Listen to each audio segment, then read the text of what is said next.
KTLK AM 1150, your voice. And it is indeed your voice today. David Cruz along with you. Johnny Wendell at my side. Hello. Johnny, thank you for a stellar job this morning. This is just broken. If you're just joining us right now, what we are talking about is a massacre in Newtown, Connecticut. It's a rural community about 60, 70 miles north of New York City.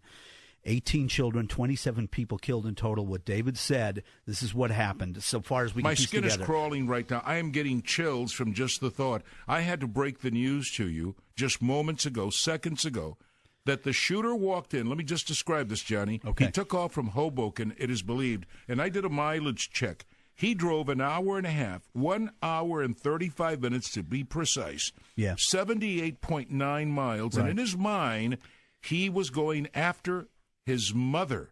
He walked into the classroom where his mother was a teacher, took her out first, then turned the gun on 18 kids in her classroom. All right. I'm David Cruz, as I've indicated. Johnny Wendell, of course, at the helm this morning as this thing broke. Look, the only word that I could think of was why. Why? And in a few moments, I have Peter Mathews, our professor in residence, if you will, from Cypress College, one of our colleagues from NBC, who, with me, has covered many major stories. We want to get some constitutional perspectives on gun control because it is coming up. Let's go. What is the difference between countries like Israel and Switzerland when as many people per capita own weapons and more are carrying concealed weapons every day, and they don't have the kind of violence we're seeing? All right. Peter Mathews, thank you for being here, Professor.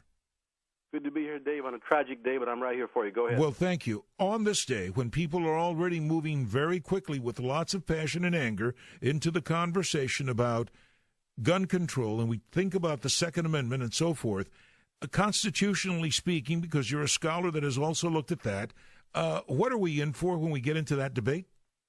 Very important information. Here's the amendment itself. A well-regulated militia being necessary to the security of a free state, the right of the people to keep and bear arms shall not be infringed. And you know what? There was a case, the Heller decision regarding the Washington, D.C. law that ruled, the U.S. Supreme Court ruled 5-4, that amendment refers to individuals, the people. They use the word the people, saying that means individuals can bear arms and own them. There's a big debate on that. You know, the court ruled in that direction. It was a 5-4 decision. The dissenters said that if the founders wanted individuals to bear arms, they would have said for the defense of themselves. They would have added that phrase there. But so it's very controversial. I think the amendment's pretty clear that it applies primarily to an organized militia to defend the country. The state militias run by the federal government, since we didn't have an organized army at the time. There was no standing army at that time. Right. But this is very important. So you're saying people constitutionally are given the right to own firearms according to, again, our governing document. Is that correct? According to the U.S. Supreme Court's interpretation of it, yes. Okay. But I will tell you one thing, though. You have to get into very strict gun regulation, as our listeners have been saying, because 40% of lethal gun sales do not even involve background checks. You know, President Barack Obama spoke a few moments ago. Well, he spoke a couple of hours ago, and he shed a tear. And this was not for the cameras. This was a father first. He said he wasn't addressing us as a president, although you never stop being that commander-in-chief. He was telling us that he was speaking, he felt, as a father. Listen in. We've endured too many of these tragedies in the past few years.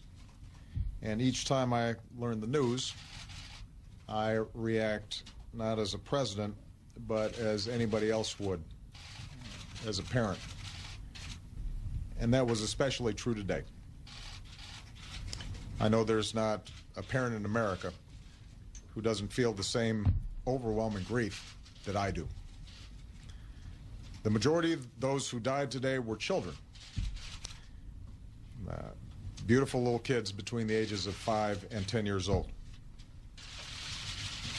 They know that their children's innocence has been torn away from them too early, and there are no words that will ease their pain.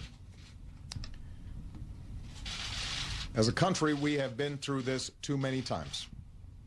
Whether it's an elementary school in Newton or a shopping mall in Oregon or a temple in Wisconsin or a movie theater in Aurora or a street corner in Chicago. These neighborhoods are our neighborhoods, and these children are our children.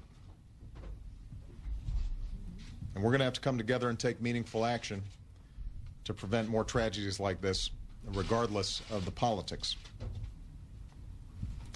This evening, Michelle and I will do what I know every parent in America will do, which is hug our children a little tighter, and we'll tell them that we love them, and we'll remind each other how deeply we love one another. But there are families in Connecticut who cannot do that tonight. President Barack Obama addressing the nation a little earlier today on this very sad day, a somber day, the SIG 556. This was the rifle, the assault rifle being used by Adam Lanza. It fires up to 700 rounds a minute. 700 rounds a minute. So in that kind of a context, come on, really getting gun control in America, I mean, that's a tough row to hoe, I would think. Do you think the American public, Professor, has the wherewithal in terms of will and conviction to make some kind of an amendment happen so that we can achieve this? What do you think? Absolutely. In fact, that's even more reason to have stricter gun control here. And you know what? If you look at the NRA, which so many politicians are afraid of, if you look at their actual record of keeping people, getting them reelected, they're not as powerful in defeating other people who are trying to run against or for gun control as many politicians think that they are. If you look at the statistics, they don't always get people reelected whom they support.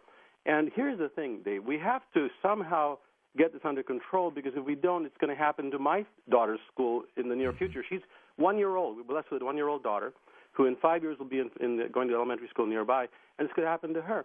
So what I would suggest is that we go back to the Constitution, look at the Second Amendment, and the court needs to reinterpret that once again to be more strict about the well-regulated militia part of it. As Justice John Paul Stevens said, it had to do with mainly arming American militias at the state level to defend against a foreign attack. Now, I'm not against hunters having rifles, but 700 rounds from the semi-automatic weapon, which had been banned, the assault weapons ban was not renewed recently by the Congress, and the President now, I hope, will take finally a strong lead on this, advocating the assault weapons ban to be renewed once again. We've got to have stricter control. Absolutely. Well, I want to thank you, Professor Peter Mathews. Please stay tuned. I know that you're there for us. Peter Mathews, professor from Cypress College, and a man who is a constitutional scholar looking at many of these issues.